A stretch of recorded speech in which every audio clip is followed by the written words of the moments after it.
Bonjour, dans cette vidéo je vais vous parler des modules Linux. Un module est un morceau de code qui va permettre d'ajouter des fonctionnalités au noyau. Alors juste pour le rappel, Linux c'est uniquement le noyau et non tout le système lui-même. Alors ces modules ça peut être des pilotes de périphériques matériels, des protocoles réseau, des accès, des ponts, et ça on va le voir un petit peu plus loin. Alors le module, c'est une façon qui a été trouvée pour rendre Linux plus modulaire et plus léger. Le plus souvent, il s'agit de pilotes qui ont été sortis du noyau dans des fichiers séparés et qui sont chargés en mémoire, soit automatiquement lorsqu'on s'en sert de périphérique ou manuellement. Alors ils permettent de réduire la taille mémoire utilisée par le noyau lui-même. Le concept de module permet aussi d'ajouter des fonctionnalités dynamiquement sans avoir besoin de recompiler le noyau. Chose qui n'est pas forcément aisée, qui est assez longue, il faudra quand même compter entre 1 heure et 2 heures pour recompiler le noyau. Les modules sont exécutés dans l'espace mémoire du noyau. Alors ils possèdent le contrôle total de la machine, ils peuvent même détourner ou créer des appels système. Dans la description de cette vidéo, vous retrouverez les différentes commandes utilisées et le timecode.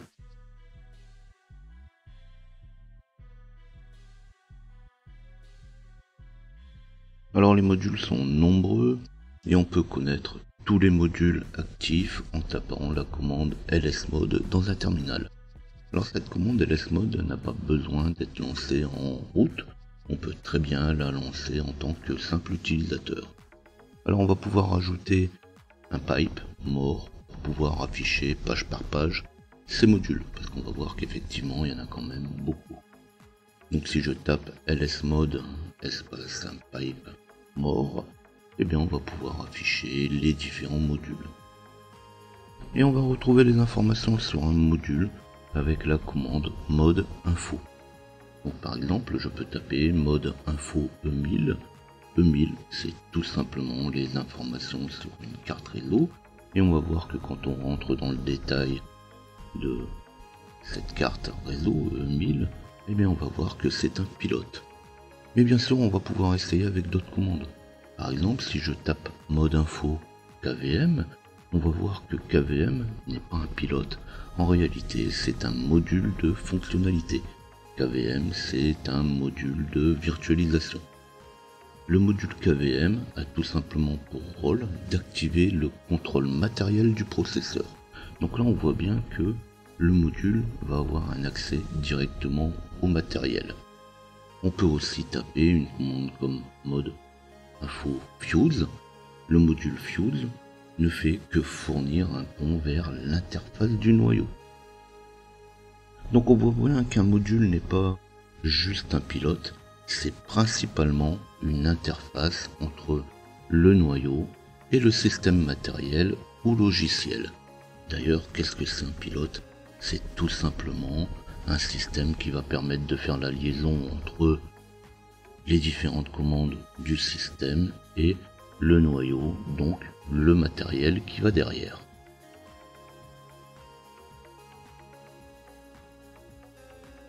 Alors cette notion de module, de fonctionnalité, peut paraître un petit peu abstraite pour l'instant. Donc justement pour montrer l'effet d'un module, eh bien je vais lancer tout simplement un ping dans une fenêtre et on va ensuite arrêter le module qui correspond à la commande. Donc là je vais faire un ping vers le 192.168.1.1 ou vers le 888. Le tout c'est d'avoir un ping qui répond. Et là on va commencer par décharger le module. Donc là comme j'en ai parlé tout à l'heure, le module E1000 correspond au pilote de la carte réseau. Donc on peut très bien imaginer un système où vous n'avez pas forcément besoin du réseau. Ça peut être aussi le Wi-Fi tout simplement. Ici, comme je travaille sur une machine qui est directement connectée, elle utilise l'Ethernet. Donc pour pouvoir arrêter un module, le module E1000 qu'on a vu tout à l'heure, eh bien je vais tout simplement taper la commande mode probe espace -r pour remove E1000. je vais tout simplement arrêter mon module E1000. Et là on voit que de toute façon la commande est instantanée. En réalité, c'est pas un service que je vais arrêter, c'est tout simplement la liaison entre mon service, le service de réseau, et justement ma carte réseau.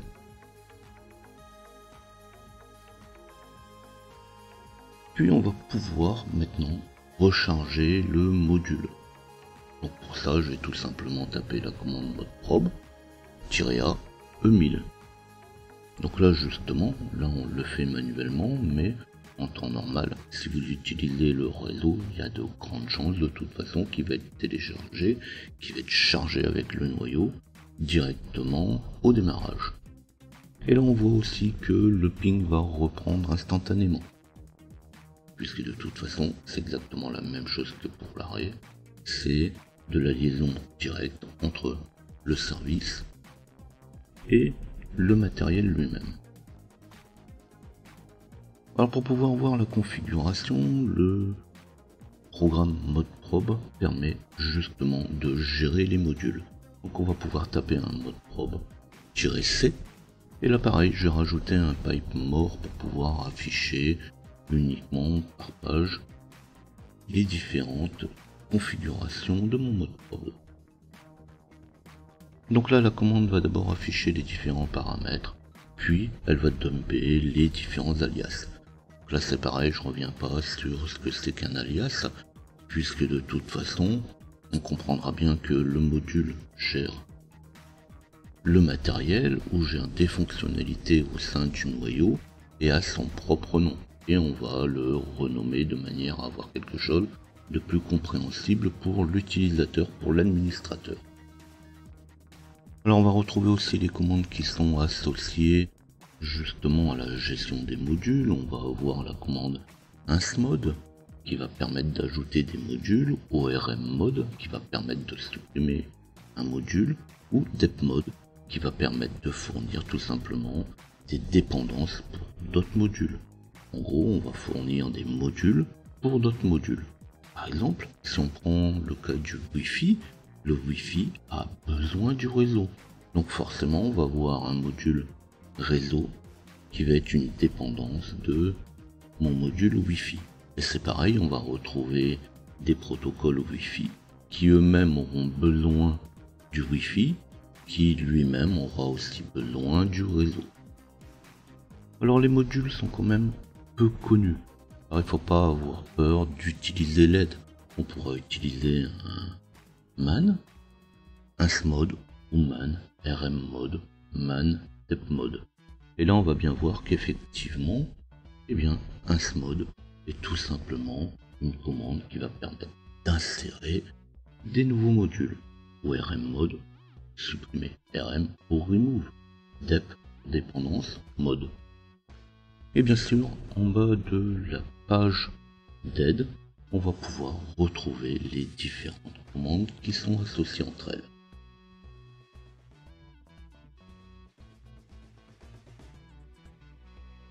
Et alors avec tout ça, où est-ce qu'ils sont placés ces modules? Donc en réalité, ils sont dans un dossier /lib/module/ la version du noyau. Donc je vais faire un cd espace /lib/module/ et entre parenthèses du name-r. Donc les fonctions de base du noyau sont chargées avec le noyau lui-même et en fonction du noyau. Donc uname-r me permet de récupérer la version du noyau. Donc les modules vont bien avec le noyau en cours. Alors on pourrait très bien imaginer avoir plusieurs configurations suivant les noyaux utilisés. Alors pour ceux qui ont suivi ma vidéo sur les run level, les modules sont chargés suivant les besoins et ils ne sont pas dans le dossier de boot. Ils ne sont pas indispensables au démarrage du système. On va le voir après, il y a les fonctionnalités indispensables et celles qu'on pourra charger séparément. On pourrait très bien rendre un module indispensable au démarrage. Alors si je fais un ls, on voit quand même qu'il y a plusieurs fichiers et dossiers. Alors ici j'utilise CentOS, mais sur un autre système ça serait exactement la même chose. Alors ça va varier en fonction principalement de l'utilisation de la machine. De toute façon, un noyau est exactement le même quel que soit le système d'exploitation. Je parle bien sous Linux, que ça soit de la Debian, de la Red Hat, de la CentOS, de la Fedora, ça sera toujours la même chose. Alors on va retrouver par exemple la configuration et les alias de modules, ceux qu'on avait vus avec la commande mode probe qu'on a utilisé tout à l'heure. Donc là je vais faire un cat module.alias type mort, et là on va bien voir que on retrouve tous nos alias. C'est bien là-dedans que sont gérés les modules. Alors il reste quand même une chose à voir, c'est comment ajouter des nouveaux modules. Alors je parle pas de la commande insmod qui permet d'ajouter un module qui est déjà présent. C'est principalement comment les recompiler. Alors on pourrait très bien utiliser la commande make et make module install. Alors cette commande permet quand même d'aller un petit peu plus loin, mais ça demande aussi surtout de mettre les mains dans les fichiers eux-mêmes. Alors on va le voir autrement avec les commandes de recompilation juste après.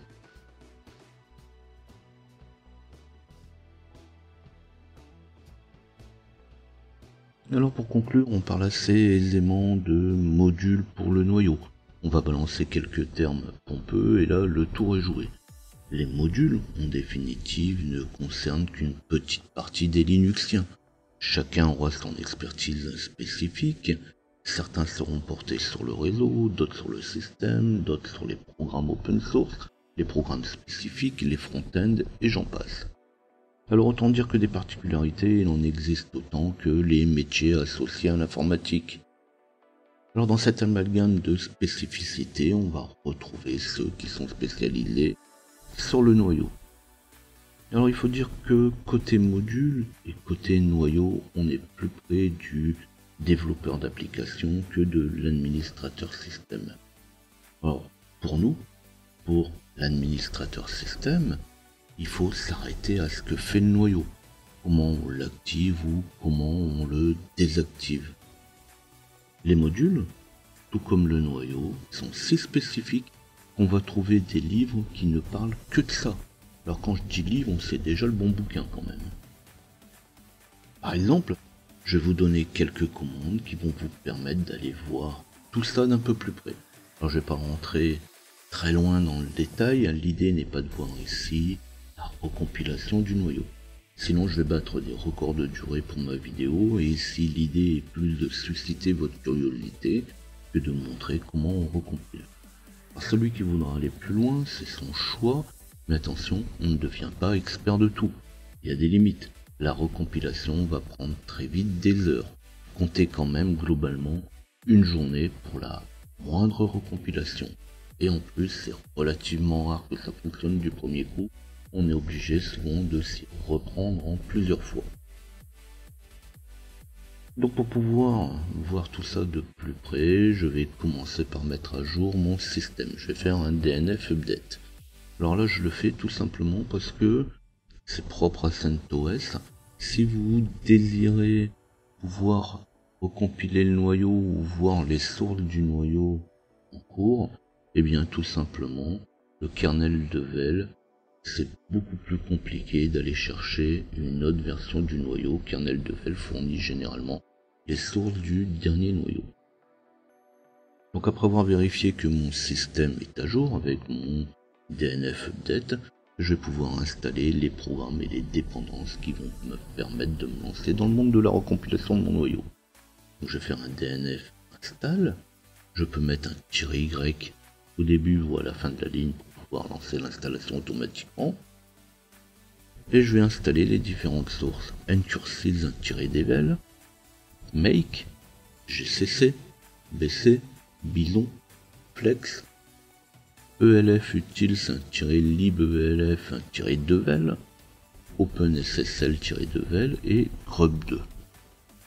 Donc ça, c'est toutes les dépendances qui vont me permettre de recompiler mon noyau et qui vont me permettre aussi de voir le fichier de configuration de mon noyau.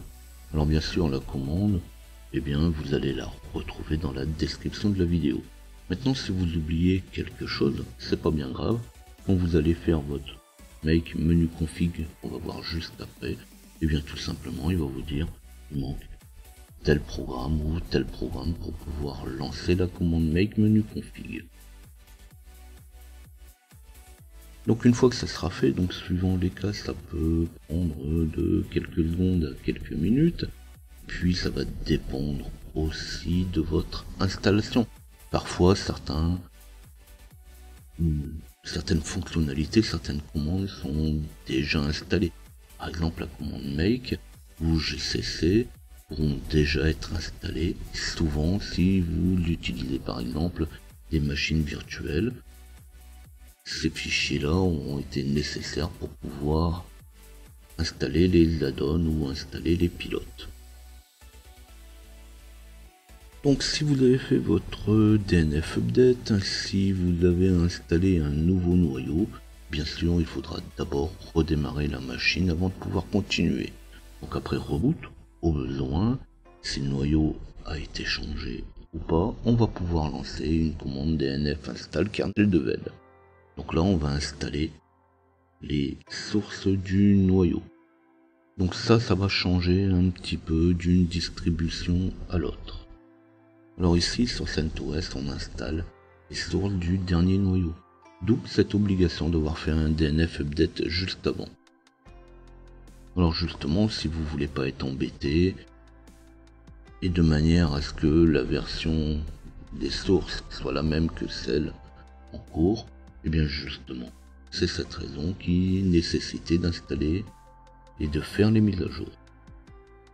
Donc une fois que c'est fait, une fois que mon kernel devel va être installé, va être mis en place, donc c'est tout simplement des fichiers qui vont être décompressés et rien d'autre, il n'y a pas de programme qui vont avec. Je vais faire un cd /usr/src /kernel/ et entre parenthèses uname-r. Alors si vous n'utilisez pas le dernier noyau, vous pourrez aussi aller chercher le chemin tout simplement à la main. Vous faites un cd /usr/src /kernel, un ls et vous allez voir les différentes sources qui sont installées. Donc ici par contre c'est quand même plus pratique et plus propre de faire cette manière là. Alors je peux aussi taper pwd, comme l'invite de commande ne change pas toujours puisque on a quand même un nom à rallonge avec ce numéro de noyau, pwd peut me permettre de voir si je suis bien passé dans le bon dossier. Une fois que je suis dans le bon dossier, mon dossier user src kernel et les sources de mon noyau, je vais pouvoir faire un make menu config. Donc suivant le cas, make menu config va parfois recompiler ou créer tout simplement le menu de configuration du noyau. Donc là, une petite fenêtre va s'ouvrir en mode texte qui va me permettre de sélectionner manuellement et de manière pratique les différents paramètres de mon noyau. Donc là, on est très loin quand même des personnes qui vont recompiler le noyau et qui vont aller chercher directement les paramètres à la main dans les fichiers de configuration. Donc une fois que je suis dans mon menu config, on va prendre par exemple la virtualisation KVM. Et là quand je vais rentrer dans le menu KVM, on va voir que KVM est bien un module avec le M entre les chevrons. Donc entre chevrons, ça va permettre de compiler en module ou en externe. Si on a décroché, on pourra ne recompiler que en interne. Donc justement, c'est ce que je disais tout à l'heure, il y a certaines choses qui sont obligatoirement intégrées au noyau. Alors bien sûr, on pourra, dans le cas des chevrons, eh bien, intégrer le module directement dans le noyau, si je mets une étoile, ou tout simplement ne pas le compiler, ou le mettre en tant que module. Donc là on va pouvoir changer la manière de recompiler cette fonctionnalité avec la barre d'espace. En haut de la fenêtre, de toute façon, on retrouve les différentes explications. On peut prendre un autre exemple, Networking Support, donc le support réseau. On va aller dans networking options, et dedans on va aller chercher packet socket. Et là on voit par exemple que cette fonction packet socket est compilée en interne par défaut. Mais si vous le désirez, si vous désirez recompiler votre noyau, vous pourriez très bien le passer en modularisé. Alors ici, comme je disais, c'est juste pour montrer que les modules font bien partie du noyau. Je vais pas en rentrer plus loin, je vais pas expliquer comment recompiler le noyau. De toute façon, c'est pas le but ici. Si la vidéo vous a plu, vous n'oubliez pas de liker. Tapez LJP Info sur internet pour retrouver mes différents tutos. Laissez-moi un tip sur tipeee.com/ljpinfo. Si vous avez des questions, si vous avez des suggestions, n'hésitez pas à les laisser. Et sinon on se dit à bientôt.